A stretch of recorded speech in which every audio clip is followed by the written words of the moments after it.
É isso, Nunes, quem resiste a um chocolatinho, né? Impossível. Mas a gente sabe que não há como demonizar nenhum tipo de alimento e, claro, essa frase não é minha.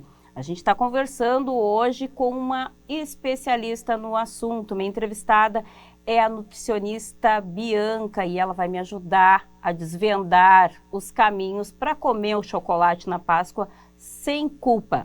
Bianca, boa tarde, muito obrigada por ter aceitado o nosso convite. Claro, a primeira pergunta que eu te faço é: chegou o domingo de Páscoa, a gente sabe que não é o primeiro intuito e o mais importante, mas é tradicional aqui no Brasil a gente presentear e, claro, aproveitar a oportunidade para sair um pouquinho da dieta ou para se presentear também como um afeto, como um carinho ao estômago, comer aquele chocolatinho, né? Tá liberado comer chocolate numa boa? Tem alguma orientação? Como é que a gente se comporta aí para não fazer mal para o nosso organismo, comer um chocolate sem culpa? Boa tarde a todos, né? Então, eu queria deixar claro, assim, no início que, claro, todo alimento ele pode ter uma contraindicação, caso a pessoa tenha alguma alergia ou alguma intolerância, mas hoje a gente tem a vantagem de ter opções, diversas opções aí no mercado disponíveis para todas essas pessoas, né? Inclusive para quem tem alguma alergia, alguma intolerância ou alguma questão, relacionada aos alimentos. Mas está liberado comer chocolate, sim.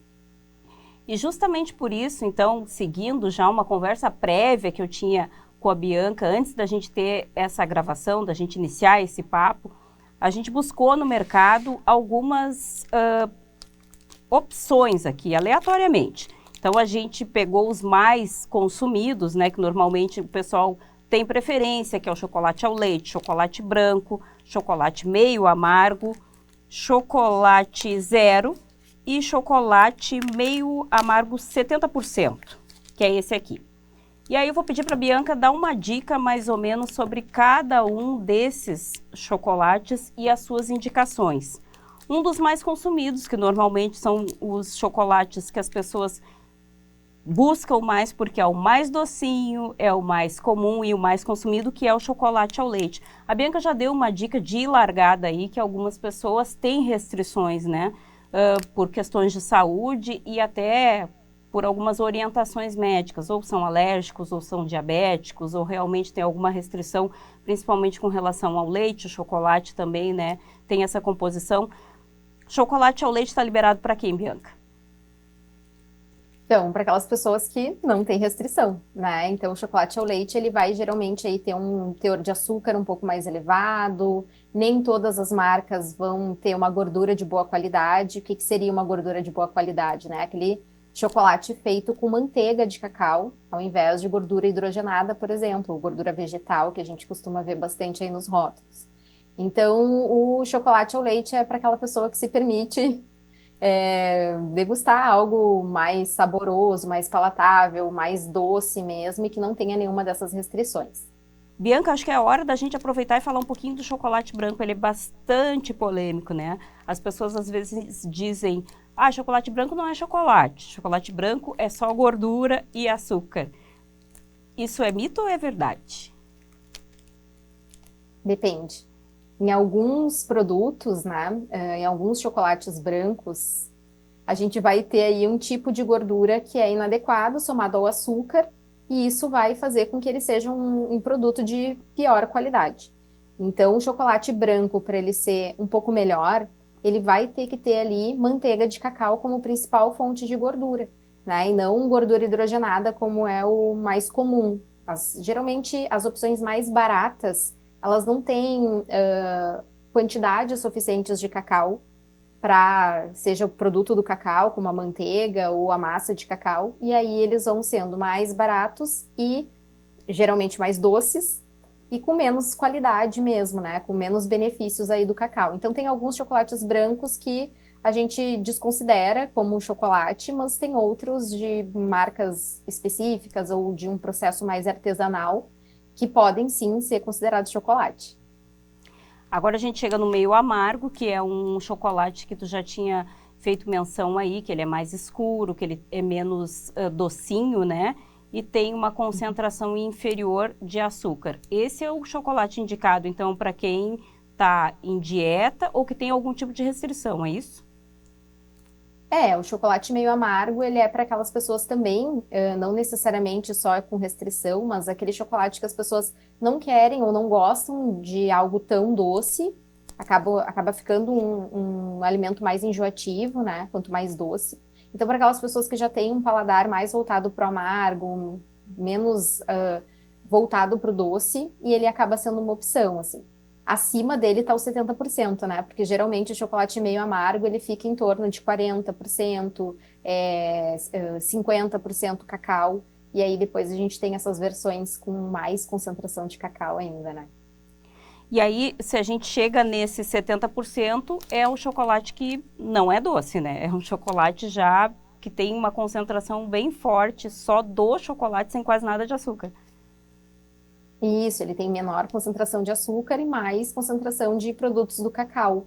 Ele é muito vantajoso, né, no sentido de ingerir antioxidantes.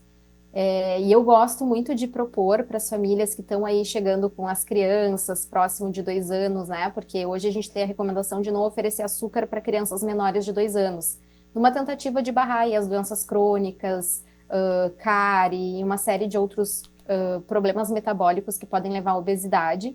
Então a gente tem como recomendação isso. E quando as famílias, né, chegam até mim e perguntam, que chocolate eu poderia oferecer para minha criança que está completando 2 anos ou já está um pouco maior e eu gostaria de oferecer, eu acabo sugerindo o chocolate 70%, justamente para a gente não estimular esse paladar doce, né? Que foi por muitas décadas, muitas gerações estimulado e que hoje a gente sofre as consequências. Então, um chocolate de partida, assim, para começar, né, a introduzir as crianças no universo dos chocolates, eu acho que é uma boa opção. E aí a gente abre uma brecha importante, a Páscoa, então, cumprindo com a sua tradição, coelhinho chegando, criança é muito influenciada por isso, né? Não se dá chocolate para criança com menos de 2 anos. A recomendação é essa, né? E eu acho que um recado importante é que a gente sempre consulta a família, os pais, qual foi a decisão dos pais, dar ou não açúcar antes dos 2 anos, né? E tem uma série de outros alimentos e outros agrados que a gente pode oferecer para as crianças menores de 2 anos que não seja alimento, né? Então, daqui a pouco perguntar para as famílias aí o que que eu posso dar de Páscoa para o fulaninho, né? O que que vai ser mais útil? Daqui a pouco é uma ideia mais interessante do que a gente, por conta própria, escolher um chocolate ou por um personagem ou por alguma outra coisa. É possível, dentro da tua expertise, aí, sugerir uma cesta de quê para presentear? Não pode colocar chocolate. O que a gente pode montar de cesta para dar de presente para uma criança na Páscoa que tenha menos de 2 anos, que daí não inclui o chocolate? O que a gente pode deixar de dica para o telespectador em casa agora, nos 45 do segundo tempo, montar uma cestinha de presente para uma criança que não tenha o chocolate? Bom, a gente tem uma série de produtos aí disponíveis de um custo muito mais baixo, né? E que vão fazer sucesso com as crianças, porque eu acho que o que tem que ficar claro aqui é que ninguém sente falta daquilo que nunca comeu. Então, se uma criança nunca comeu chocolate, ela não sente falta daquilo, né? Então, a gente pode fazer uma cesta com frutas, com um coelhinho de pelúcia, a gente pode colocar ali algumas preparações, e a gente tem confeiteiras, né, na nossa cidade aí que fazem produtos sem açúcar, então bolinhos sem adição de açúcar, frutas desidratadas, pasta de amendoim, pasta de castanhas. Para finalizar, agora a gente tem então o chocolate zero. Esse é indicado então para as pessoas que não podem consumir, que tem realmente a restrição total, os diabéticos, e também para quem está em dieta. O que mais que a gente pode falar sobre o chocolate zero, Bianca? Então, o chocolate zero é aquele produto em que se tira o açúcar e se adiciona um adoçante. Normalmente, na maioria das vezes, é isso que acontece. Então, ele está indicado aí para as pessoas que têm restrição no consumo de açúcar, sejam pessoas que têm resistência à insulina, que têm diabetes, pessoas que estão em dieta restritiva de calorias também, Ou simplesmente aquelas pessoas que não querem consumir o açúcar, querem economizar aí umas calorias, também podem lançar mão, desses produtos também. Agora, por fim, a dica para quem aproveita a Páscoa para comer um chocolatinho e de repente se descontrola. Aí vem no dia seguinte, como a gente já sabe, aquela enxurrada, principalmente nas redes sociais, do chá detox, do suco detox, da dieta detox, do plano detox. Os detox surgem de toda forma.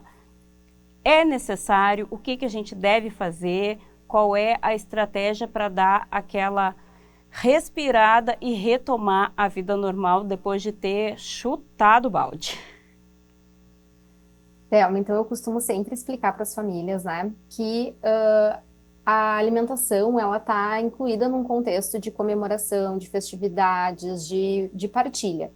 Então, quando a gente exagera em alguma data comemorativa ou em algum dia específico, a ideia é que a gente não use o outro dia como uma punição, né? Que a gente pense que eu tenho fígado, eu tenho rins, eles são os nossos grandes órgãos para detoxificação assim natural do organismo. Todo organismo faz o seu detox diariamente através desses órgãos, né?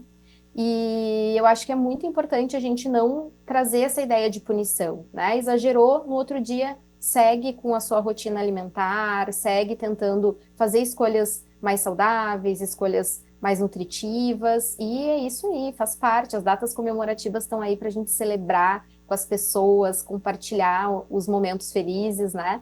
E a gente não come nutrientes, a gente come alimentos. Então a gente também não precisa ficar tão preso nessa ideia, né? Claro, salva as pessoas com restrição, com alguma doença, alguma questão assim, mas a gente não precisa ficar tão preso nessa questão dos nutrientes e pode se permitir de vez em quando, né, comer uma coisa um pouco mais palatável, um pouco mais saborosa e que vai nos dar um pouco de prazer também.